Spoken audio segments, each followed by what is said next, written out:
seja muito bem-vindo, seja muito bem-vinda ao Band Entrevista. Hoje nós vamos conversar um pouquinho sobre a história da escravidão aqui em Campinas e também vamos falar sobre um passeio que tem aqui na cidade agora para você conhecer esses pontos que são aí relevantes para a formação da sociedade aqui da cidade. Para isso a gente está recebendo a guia de turismo especializada em afroturismo, a Júlia Madeira, ela que é uma das organizadoras dessa Rota Afro que acontece aqui na cidade de Campinas e em outras cidades também da região. Comigo mais uma vez, para quem eu já passo a palavra, é o Carlos Giacomelli. Olá, Carlos, seja bem-vindo. Olá, Marcos, tudo bem? Olá a todos. Eu gostaria de... Primeiro, cumprimentar que eu nem Júlia, dei as boas-vindas. Júlia, seja muito bem-vinda aqui ao Band Entrevista. Muito obrigado, gostaria de agradecer pelo convite, é uma honra estar aqui hoje. Oi, Júlia, primeiro eu queria começar perguntando para você como é que surgiu esse projeto, né? Você começou em Piracicaba, agora está chegando em Campinas. Como que foi a ideia de trazer esse projeto, de explorar esses pontos importantes? Certo. Bom, então nós começamos em 2019 em Piracicaba. Na primeira edição da Rota Negra de Piracicaba, na verdade esse era o nome inicialmente, que é baseada nas pesquisas do historiador Noedi Monteiro, que é uma figura importantíssima na cidade de Piracicaba, que dedica a vida, né, e os estudos ao resgate da memória negra na cidade, e também com as pesquisas do filósofo Antônio Filogênio de Paula Júnior, realizamos com o Sesc Piracicaba uma rota. Né? Essa rota passava por alguns pontos da cidade e me chamaram como guia de turismo acompanhante. A partir desse dia, como eu já conhecia, né, o historiador e também o filósofo que estavam pensando na rota, depois desse dia eu propus, né, eu dei a ideia da gente dar continuidade no roteiro negro da cidade, só que de uma forma turística. Então, a partir de lá para cá, eu venho trabalhando na Rota Afro da cidade de Piracicaba. Ela já se encontra consolidada, atende escolas, empresas, piracicabanos no geral. E aí, em 2021, a gente elabora o roteiro, os estudos, né, do roteiro negro, que já existem muitos trabalhos sobre a negritude na cidade de Campinas. E agora, este ano, em 2022, a gente finalmente consegue realizar o roteiro mensalmente. E por que Campinas foi escolhida aí como segundo ponto, né, como a segunda cidade a receber essa Rotas Afro? Campinas é uma cidade que, primeiramente, ela foi a última cidade, né, do Brasil a abolir a escravidão, né? E aí, primeiro por uma questão de herança negra, de forte herança negra, ela já era uma cidade que eu vinha pensando há um tempo, porque o movimento negro de Campinas, as comunidades tradicionais, territórios negros da cidade são muito potentes para a região inteira. Então eu achava que era uma oportunidade que eu não poderia perder, né, de consolidar o roteiro afro aqui, né, de uma forma mesmo a honrar toda a trajetória negra da cidade, né. Júlia, você falou da questão de Campinas ser muito forte nessa questão. A gente vê, por exemplo, no próprio esporte, né? A Ponte Preta sempre coloca essa questão de ser o primeiro time a abraçar a questão do negro, né? Colocar um jogador negro em campo, em toda a história do futebol brasileiro. Eu gostaria que você falasse como é que tem sido essa procura, porque a gente sabe dessa força que tem em Campinas, como é que tem sido a procura por esse projeto, as pessoas têm procurado bastante, têm questionado bastante sobre essa história. Você pode falar um pouco? E só complementar a pergunta do Carlos, quem procura mais esse passeio? São as pessoas de Campinas mesmo ou são turistas que estão em Campinas e acabam querendo conhecer esses pontos? Perfeito. Olha, Campinas está recebendo muito bem a rota, o pessoal está bem interessado, inclusive professores, tanto da rede municipal quanto da rede privada, procuram o roteiro, porque afinal ele também é uma forma de metodologia de aplicação da Lei 10.639, né, que prevê o ensino de cultura e história negra dentro da sala de aula, né, então professores estão muito interessados.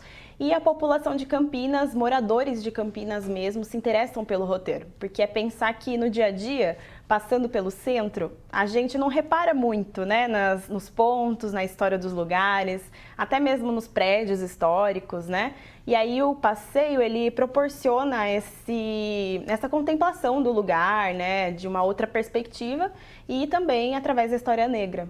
Uhum. Até porque, né, Júlia, hoje em dia a gente tem muito... As pessoas andam pelas ruas andando no celular, né? Nem prestam muita atenção no que tem na paisagem, né? É verdade. Muitas pessoas comentam, falam, nossa, eu passo aqui sempre e não reparei nesse lugar. Eu falo, porque realmente a gente não anda com esse objetivo, né, de reparar, contemplar. E aí o passeio ele proporciona isso. Por isso que eu acredito que a maioria das pessoas que fazem são as pessoas do município. Eu cheguei a fazer esse passeio, né, Carlos? Então, até para quem está em casa vendo a gente conversar, você pode até estar fora de forma que você consegue fazer esse passeio. Quantos quilômetros acabam sendo? Nossa, boa pergunta. Eu acho que eu sei o tempo, né? São 2h30 de roteiro, mas agora em quilômetros eu nunca. Enfim, a pessoa vai lá, nisso. coloca um tênis, né, confortável, leva uma aguinha, chapéu e vai embora, que vai passando o tempo, você nem sente, né? Porque você vai conhecendo a história da cidade e é muito legal. Um dos pontos assim que mais me chama a atenção quando se fala em escravidão aqui em Campinas é aquele lago que tem Lago das Andorinhas. Sim, a Praça das Andorinhas. Praça das Andorinhas, que hoje tem ali até um monumento bonito, em formato de coração e tal. E ali era o Pelourinho, né, de Campinas, que tem uma história extremamente violenta, né? Sim, é verdade. Ali, inclusive, acho que esse é um dos pontos que a gente mais percebe o apagamento das culturas negras e do que Campinas representou na época da escravidão, né? Aqui era conhecido realmente como uma cidade com grande quantidade de pessoas negras, né? No século XIX, ali na metade dele, a gente tem mais de 60% da população de Campinas afrodescendentes, né? E as pessoas que vinham para cá escravizadas, né, que eram trazidas para cá, era considerado um castigo, né, aos escravizados. Então, realmente, assim, ali no Pelourinho, eu imagino que tenha tido, infelizmente, histórias e atrocidades e não temos nada que fale ali, né? Então, você passa no dia a dia, até parece uma história neutra. Pode falar. Mas eu queria saber, já que o Marcos falou nesse ponto, né? Como é que é feita essa escolha desses pontos? A gente sabe que tem vários pontos importantes para a história aqui em Campinas, né, da cultura afro, mas não dá para visitar todos, né? Como é que é feito esse mapeamento e a escolha dos pontos a serem visitados? Olha, ótima pergunta, porque realmente essa foi uma grande questão na elaboração do roteiro. Porque, como eu falei, né, a herança negra de Campinas, ela é enorme, imensa. E a cidade inteira tem territórios negros. Então, uma pergunta era, como que a gente faz um passeio de 2h30, ser possível, né? Então, a gente poder caminhar tranquilamente, num tempo tranquilo para as pessoas. E aí, a gente priorizou os locais do centro da cidade, né? Os locais próximos e que pudessem estar dentro de um tempo de 2h30. E aí, os locais mais distantes, por exemplo, como a própria Fazenda da Roseira, por exemplo, né? Aí a gente consegue ir através de edições especiais com transporte ir até eles, né? Mas é claro que não quer dizer que a gente não fale deles ao longo do roteiro. Outra questão também importante da gente frisar é em relação à Rota nas Escolas, né, que tem esse projeto agora para levar, né, os alunos para conhecerem também esses pontos, né? Isso, o Rota nas Escolas eu acho que é o meu queridinho, porque em Piracicaba ele se consolidou muito bem, então a gente tem várias formas de proporcionar o roteiro para as escolas, seja através de apadrinhamento, né, então os pagantes da Rota pagam um valor para conseguir financiar o roteiro para escolas públicas ou através de editais ou de forma independente mesmo, com apoio de artistas e comunidades negras, né? Em Campinas, a gente ainda está levando, né, aqui para a cidade o Rota nas Escolas, mas a ideia é seguir com isso, porque eu acredito que, como eu já disse, né, a Rota ela é uma metodologia de ensino da história e cultura negra muito eficaz e objetiva, né? Então, se existe alguma dúvida de como se ensina cultura negra, acho que a Rota pode ser uma ótima oportunidade. Ô, Júlia, eu tenho percebido bastante a questão de, você está falando das escolas, né? O ensino ele tem mudado muito, né, de uns tempos para cá, né? Tem abraçado muito essas causas, tanto da questão de preconceito, né, quanto até a questão ambiental, enfim, questões que antigamente não eram tão debatidas, né? Como é que as crianças encaram esse projeto? Como é que tem sido a resposta que vocês têm tido com esse projeto? Olha, nas escolas, as experiências com as crianças é sempre muito positiva. Primeiro porque é uma oportunidade deles saírem da sala de aula. Então já fica com cara de passeio, que realmente é o objetivo da Rota, né? E aí existe também um esforço da parte de quem faz a mediação do roteiro, que é de trazer narrativas positivas da cultura negra. que para crianças, às vezes do Fundamental 1 ou 2, que tem o primeiro contato ali com culturas negras, é de extrema importância, né? Que aquele seu primeiro contato com a cultura afro-brasileira seja positivo e não estereotipado, né? A partir de uma narrativa de dor. Então, eu sempre acho que é muito positivo, as crianças gostam, são muito abertas para pensar a cultura afro-brasileira como parte delas. Com os estudantes do ensino médio também, eu acredito que eles aproveitam muito, porque a rota passa por conteúdos que, querendo ou não, eles atravessam o vestibular e outros estudos no futuro, né? Então, acho que o roteiro ele é bem proveitoso, assim, no sentido educativo. Uhum. Queria perguntar um pouco sobre os apoios, né? Como que vocês se financiam, né? Conseguem ter um aporte financeiro para desenvolver esse projeto? Se contam com os apoios de prefeituras, né? Das cidades em que as rotas afro são feitas? Ou se é tudo ali passando o chapéu mesmo, tentando, se virando nos 30 para conseguir? Olha, vamos dizer que 85% da rota é independente, né? Tudo muito independente, através de vendas mesmo, apadrinhamento dos clientes que querem financiar mesmo escolas públicas. E aí, ao longo do tempo, nós conseguimos espaço em departamentos de cultura e turismo para conseguir um apoio, seja na mídia, um apoio também no sentido de, um dia precisou fechar uma rua. Vamos ligar lá no secretário do turismo, no departamento do turismo, que ele pode nos ajudar a viabilizar, né, tudo isso para não atrapalhar o trânsito, por exemplo, né? Então, esse sentido desse apoio é muito importante, né?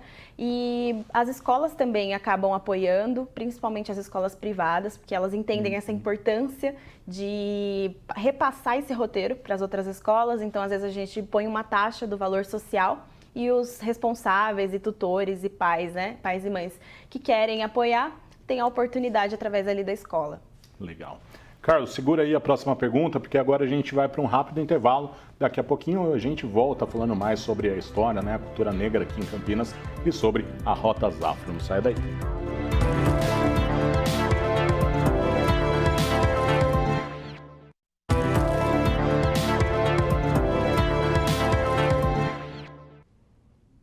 Estamos de volta com o Band Entrevista, hoje conversando com a Júlia Madeira, ela que é guia de turismo e também ela é especialista em afroturismo, ela é uma das organizadoras do Rotas Afro, que desenvolve aqui em Campinas, conhecendo os pontos da história negra aqui na cidade de Campinas e também na cidade de Piracicaba, e está aí com um projeto de expansão para outras cidades da região.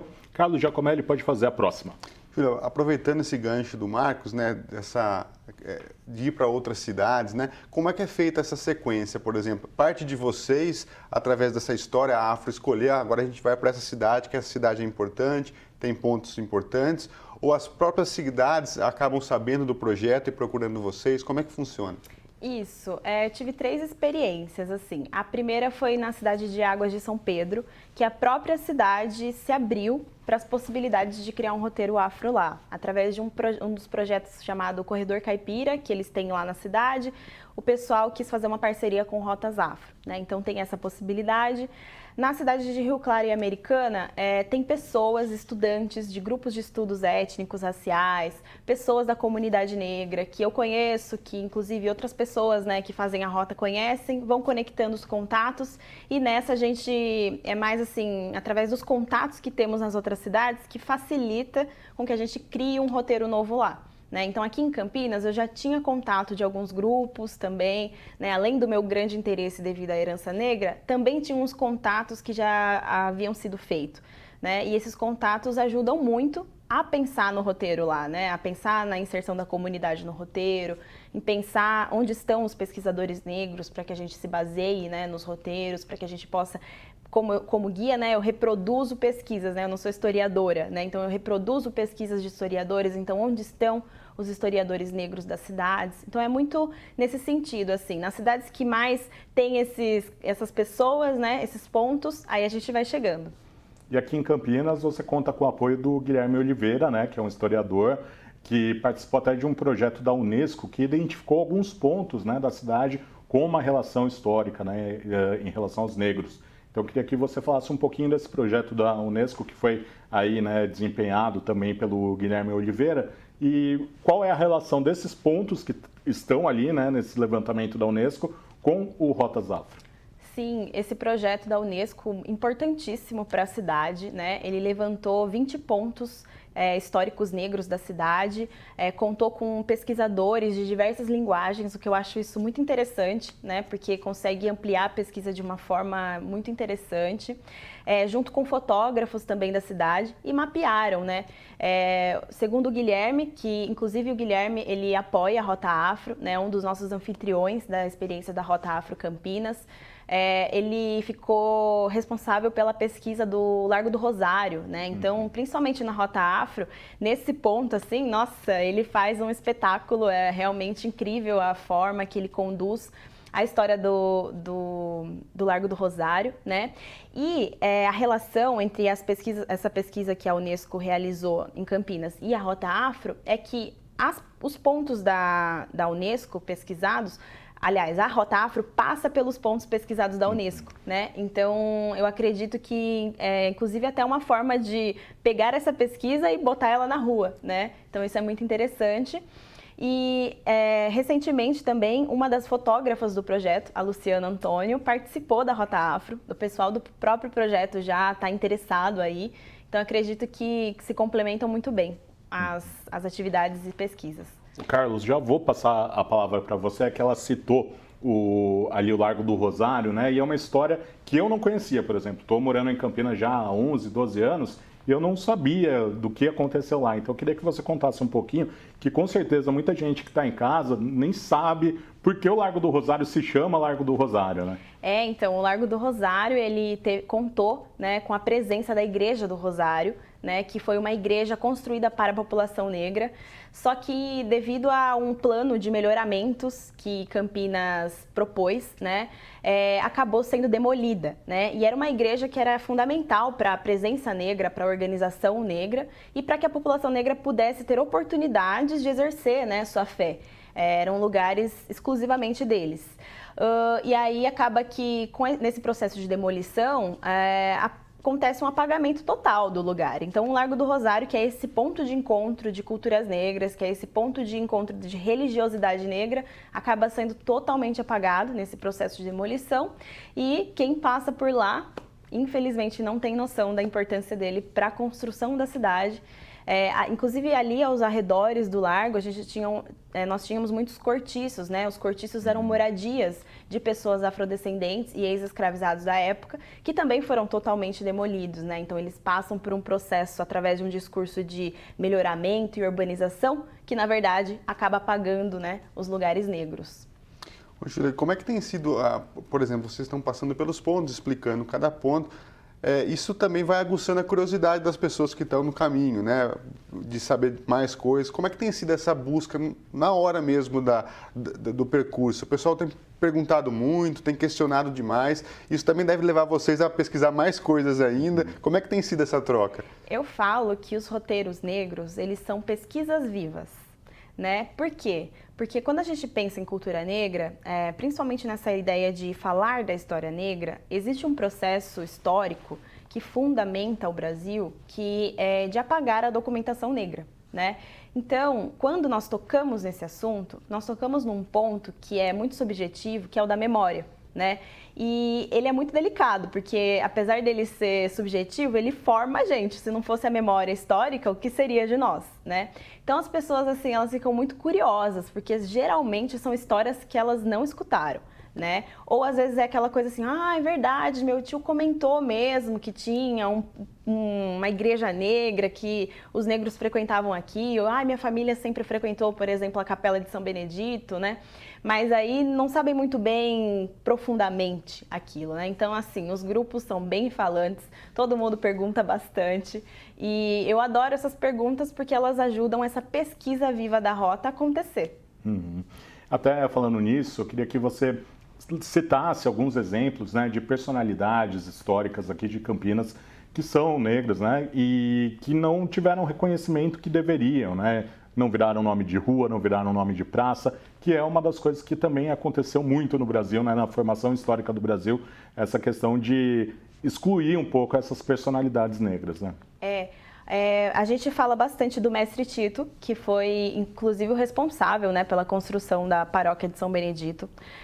Mestre Tito, ele foi um ex-escravizado que na época mobilizou a construção da igreja, né? E aí, às vezes, o discurso que falam dele é simplesmente isso, que ele construiu a igreja e que ele era ex-escravizado. Mas, na verdade, o Mestre Tito era um líder comunitário, muito bem organizado, estudioso, né? E uma pessoa muito dedicada à fé, né? E à igreja de São Benedito, que, inclusive, era um santo negro da igreja católica. Todas as igrejas São Benedito, a maioria tem uma relação com a comunidade negra. Isso. Geralmente, Igreja São Benedito, Nossa Senhora do Rosário, Santa Efigênia, são igrejas com irmandades religiosas negras e são extremamente importantes para se pensar na construção de um movimento negro, né, nessas cidades. E Mestre Tito, então, ele honra, né, essa trajetória, ele honra essa presença do Santo Negro na igreja. Então, a gente fala dele. A gente também fala de Elesbão, que foi aí um ex-escravizado também, que fica conhecido como um revoltoso que foi enforcado no Largo da Santa Cruz, né? Mas, na verdade, ele também era um líder organizado, né? Que ele é enforcado por conta de suas insurgências, né? Então, não é simplesmente um revoltoso, né? Ele faz parte da construção e da organização de Campinas, né?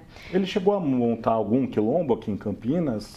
Olha, que eu saiba, não sei dizer, na verdade, mas eu sei que o Elesbão ele foi essencial, assim, para se pensar para se pensar como que os escravizados lidam com os senhores, né? Então, assim, ele é conhecido por matar, né, o senhor, e isso traz discussões, né, muito dessa coisa de como que era essa relação dos escravizados, dos senhores, o que era justiça, o que não era, como se pagava da mesma moeda ou não, e também se pensar nos escravizados que são igual Elesbão, mas que não são reconhecidos na história, ou que às vezes ficam com essa imagem de revoltoso, mas ninguém percebe aonde ele estava inserido, na verdade, né? Que era um contexto extremamente violento, né? E estrutural, que era da escravidão. Júlia, é importante você falar nisso porque, às vezes, há uma discussão muito grande, né, com relação a questões de racismo no país, né, que muita gente, às vezes, comenta sobre o tema, fala sobre o tema, mas não entende, né, às vezes toma um lado sem saber exatamente a dor do outro e tudo mais, né. Então, é um trabalho de formiguinha que vocês fazem mesmo, mas você consegue enxergar uma evolução nesse cenário? Como é que você enxerga o cenário hoje, não só da região, mas do país mesmo nessa questão? Bom, é uma boa pergunta. Eu acho que com o meu trabalho eu fico muito motivada em enfrentar essas questões, porque eu acredito que esse trabalho da Rota Afro, ele é muito estratégico em relação ao combate, né, dos estigmas, dos estereótipos em relação à cultura negra. Ele traz uma narrativa positiva, então, para a população negra, traz uma perspectiva de identidade, de pertencimento, que é extremamente importante para a valorização, né? Então, assim, eu acredito que com o trabalho que eu faço, que é o que eu posso dizer do que eu vejo, né, vem melhorando e vem tendo espaço. Mas o caminho é muito longo, né? Então, assim, um grande exemplo disso é que uma das únicas estátuas que a gente tem na cidade de Campinas é de uma mulher preta, né, que é a estátua da Mãe Preta, uma réplica, inclusive, da estátua que existe em São Paulo, no Largo do Paissandu, e as mulheres pretas são representadas como amas de leite. E nós temos tantas outras, inclusive, por exemplo, como a Alessandra Ribeiro, que contribui muito para as pesquisas de história negra da cidade. Inclusive, leio muito a Alessandra Ribeiro para falar da Rota Afro, né? E onde estão as homenagens a essas mulheres, né? E não somente representadas como amas de leite. Então, veja como é estrutural e como é longo o caminho, né? Numa cidade do porte de Campinas, não termos estátuas, monumentos, bustos que representem verdadeiramente a intelectualidade de mulheres negras, a intelectualidade e a importância de homens negros também, intelectuais negros, né?